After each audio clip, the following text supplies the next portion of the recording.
नमस्कार दोस्तों, मैं सौरभ श्री रुद्र यूट्यूब चैनल में आपका स्वागत करता हूं। दोस्तों, आज की सुर्खियों में हम बात करेंगे अपने देश के सुप्रीम कोर्ट के 25 साल का ऐतिहासिक फैसला। वो फैसला क्या है दोस्तों, बताएंगे। ये हमारे देश में जो सांसद, विधायक, एमपी और एमएलए हैं, जो जनता का प्रतिनिधि करते हैं, यह यहाँ जनता से चुन कर जाते हैं और अपने वोट को पैसे में लेकर कैसे बिक्री करते हैं, आज इनके बारे में इनका पोल खोलेंगे दोस्तों। आपको इसमें दो केस बनते हैं, एक पीवी नरसिम्हा राव जो हमारे देश के प्राइम मिनिस्टर हैं दोस्तों, और दूसरा केस है जो सीता सोरेन जो झारखंड के मुक्ति मोर्चा के एक विधायक हैं। इस दोनों केस के बारे में विस्तार पूर्वक बात करेंगे दोस्तों, आप बने रहिए। आपको अच्छे और आसान तरीके से समझाएंगे केस के बारे में। यदि आपको ये चैनल अच्छा लग रहा है दोस्तों, लाइक, कमेंट और सब्सक्राइब जरूर करें। चलिए दोस्तों, अब मैं आपको बताता हूँ कि ये कहानी हुआ क्या था। देखिए दोस्तों, 1989 ईस्वी में राजीव गांधी की मृत्यु के बाद लोकसभा चुनाव दोबारा हुआ 1991 ईस्वी में, जिसमें कांग्रेस को करीब 232 सीट पर जीत मिली। टोटल कांग्रेस लड़ा हुआ था 487 सीट पर, और उनको 232 सीट पर 1991 में जीत हासिल किया।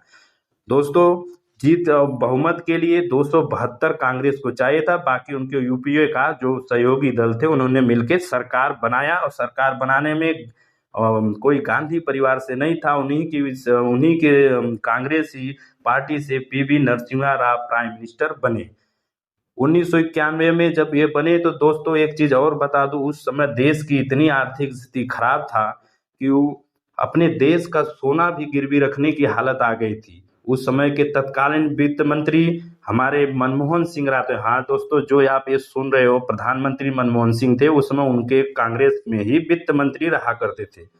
उन्होंने उन्होंने अपना ही सबसे बड़ा योगदान दिया, आर्थिक उदारीकरण का ही कदम उठाया। जिसमें बता दें, आर्थिक उदारीकरण का करण का मतलब होता है दोस्तों, विदेशी कंपनियों को देश में लाना। उस समय आपको एक छोटी सी घटना और बता देता हूँ। जब पहले ये कोको कोला, थम्स अप, जो ये सब आए थे ना, पहले नहीं थे। 1991 में ये लोग आए हुए नहीं थे भारत में, ये बाहर ही करते थे। उसके बाद ये कदम कांग्रेस ने उठाया और सभी को लाया और आर्थिक स्थिति से बचाया। उस समय का माहौल ये था। और दोस्तों, एक घटना और घटी थी उसमें 1992 ईस्वी में। आपको पता होगा, राम मंदिर चल रहा था, तो उसमें बाबरी मस्जिद का विध्वंस किया गया था। वो भी घटना बहुत भयानक थी, आप सभी जानते हैं। फिर उसके साथ साथ एक और घोटाले की बात चली, बोफोर्स तोप आया था दोस्तों, कांग्रेस लाई थी, उसमें भी घोटाले की वजह चल रही थी। तो पक्ष में तो जो सरकार में बैठी थी कांग्रेस, कांग्रेस के पास तो 232 प्लस सहयोगी मिलाकर 272 उन्होंने पूरा करके बैठे हुए थे। अब विपक्ष में सभी नेता हो गए, वामपंथी नेता हो गए, बीजेपी हो गई, आडवाणी जी का भी हो गया, सभी लोग बैठे थे। तो इन लोग क्या किए दोस्तों कि 1993 ईस्वी में एक अविश्वास प्रस्ताव पत्र लाए। 1993 ईस्वी में अविश्वास प्रस्ताव पत्र लाए, जो मानसून सत्र में लाया गया दोस्तों। तो उसमें तो सबको पता था कि कांग्रेस की टोटल जो सदस्य थे, उस समय सांसद जो 251 ही थे, लेकिन टोटल 528 सदस्य थे। जो पूरे जीत के लिए, अविश्वास प्रस्ताव को जीतने के लिए कांग्रेस को 265 चाहिए, लेकिन 251 ही कांग्रेस लाया था। उनको 14 वोटों की और आवश्यकता थी अविश्वास पत्र जीतने के लिए।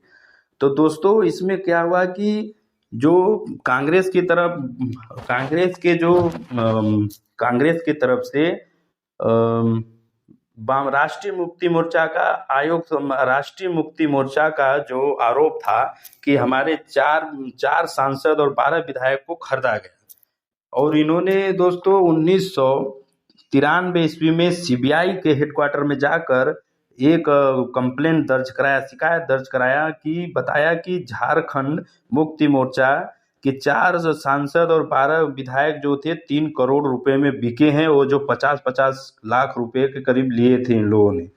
तो जब वहां पर दोस्तों सीबीआई, एक चीज और बता दूं यहाँ पर दोस्तों, कि जो सीबीआई जो होती है, वो अपना केस दर्ज कर सकती है। आज भी वही है, आज भी लोग बोलते हैं कि मोदी जी वोट लेके खरीद लिए, मोदी जी ये कर दिए, वो कर दिए। तो विपक्ष को तो जाना चाहिए। आज भी सीबीआई में केस दर्ज कराना चाहिए, पब्लिक ही बताना चाहिए कि ये चीज़ हमने दर्ज कराया, उसकी जांच होगी, पकड़ा जाएगा सभी लोग। उस समय भी वोट लेके खरीदे हैं, और वो लोग भी करते थे। कांग्रेस भी जब सत्ता में आता है तो यही हाल करता है, वो भी लोग खरीदे और वो लोग भी ऐसा किया। तो दोस्तों चलिए आगे बढ़ते हैं, खैर ये बातें छोड़िए।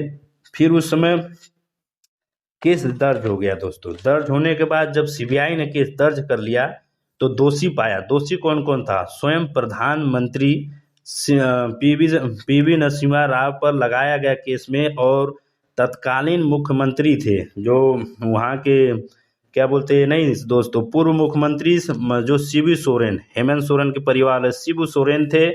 और एक सूरज मंडल करके थे, शैलेंद्र महतो और साइमन मरांडी थे। जिसमें शैलेंद्र महतो ने सरकारी गवाह बन गया, सीबीआई का सरकारी गवाह बन के उन्होंने बताया कि हमने 50-50 लाख रुपया हमें दिए थे उस 1992-93 में। सोचो दोस्तों, 3 करोड़ में लोग बिके, और प्रधानमंत्री के साथ बिके, और दूसरे पार्टी के पूर्व मुख्यमंत्री बिके, सांसद बिके।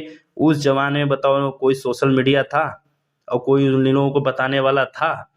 सोचो उस जमाने में। खैर उस बात को छोड़िए। तो शैलेंद्र कुमार ने सरकारी गवाह बन के सीबीआई की तरफ, सीबीआई ने 1996 में अपनी चार्जशीट दाखिल किया, और वो एक और मिला कर्नाटक के उस समय पर कांग्रेस के कर्नाटक में जो मुख्यमंत्री थे, जो मुख्यमंत्री और वहाँ के जो कुछ शराब व्यापारी थे, उनके साथ मिलकर उन्होंने पैसे का इंतजाम करके इनको दिया गया था, जो सांसद को खरीदने के लिए। झारखंड पहले से ही भ्रष्ट है, आज भी भ्रष्ट ही चल रहा है। हेमंत सोरेन की कहानी देख ही रहे हो दोस्तों। तो उस समय उन्होंने मिल के लोग खरीदा गया और दोषी भी पाया गया। तो निचली अदालत में इनको सजा हुई। सुन लीजिए कहानी ये दोस्तों। निचली अदालत में इनको सजा हुआ। पीवी नरसिम्हा राव के साथ साथ सभी आरोपों को, जो आरोपित हो गए, इनको 3-3 साल की सजा हुई। लेकिन इन्होंने नहीं माना, सीधे वही अपने सुप्रीम कोर्ट 1998 में सुप्रीम कोर्ट में गए, जिसमें सुप्रीम कोर्ट ने 5 जजों की बेंच बैठाई। 5 जजों का बेंच इसलिए दोस्तों कह सकता हूँ कि जो जैसे 4 का बैठाएंगे तो 2-2 बराबर हो जाएगा, तो उसका कोई न्याय नहीं होगा। 5 का मतलब 3 एक तरफ 2 एक तरफ। तो इन्होंने वहाँ अपना दलील क्या दिया कि हम लोग तो सांसद हैं, हम लोग तो विधायक है, हम लोग तो एमपी हैं, हम तो एमएलए हैं, हमारा तो विशेष अधिकार है, हम तो वोट लेना है, वो हमारी पैसा लेना देना निजी मामला है, हमें बरी किया जाए। तो इस फैसले से 3 जज तो भाई बोला कि हाँ ठीक है, बात तो इन्होंने सही किया, तो उनको बरी करके छोड़ दिया गया। जब ऐसे ही कहानी चलता रहा, इनका भाई मनोबल बढ़ता रहा नेताओं का, जो एमपी एमएलए खूब पैसा ले लेकर खरीद रहे हैं, जनता से जीत रहे हैं, जा जाके वहाँ खरीद रहे हैं, वहाँ बिक रहे हैं।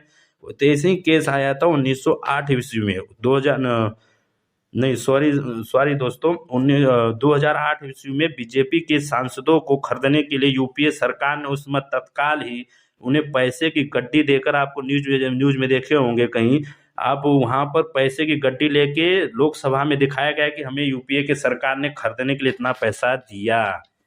तो ये भी केस हाई कोर्ट में चला दोस्तों। बाद में वो शांत हो गया। कोई में तो वही बात हो गया, एक विशेष संसदीय अधिकार है हमारा, हमें छोड़ दिया गया, वहां भी छोड़ दिया गया। लेकिन बात कब तक ऐसे चलेगी? जब आप तब ये फंसे। अब देखिए, जो आपको बताए थे ना उस समय, झारखंड के पूर्व मुख्यमंत्री शिबू सोरेन, उनकी एक बहू है सीता सोरेन, उन्होंने भी ऐसे ही काम किया था राज्यसभा में। उन्होंने पैसे लेके दूसरे के विपक्ष को वोट दे के अपना वो किया था 2012 में।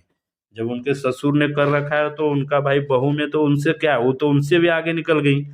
तो उन्होंने फिर वही झारखंड का स्वतः संज्ञान लेते हुए हाई कोर्ट ने केस दर्ज किया और इस पर सजा सुनाई। लेकिन शिबू सोरेन के जो बहू थी सीता सोरेन, उन्होंने माना नहीं, बोला हमारे ससुर तो पहले ही कर रखे हैं, अभी हमें क्या लेना देना, हमें भी छोड़िए आप। उसी को दाखिल, उसी को केस का हवाला दिखाया उन्होंने।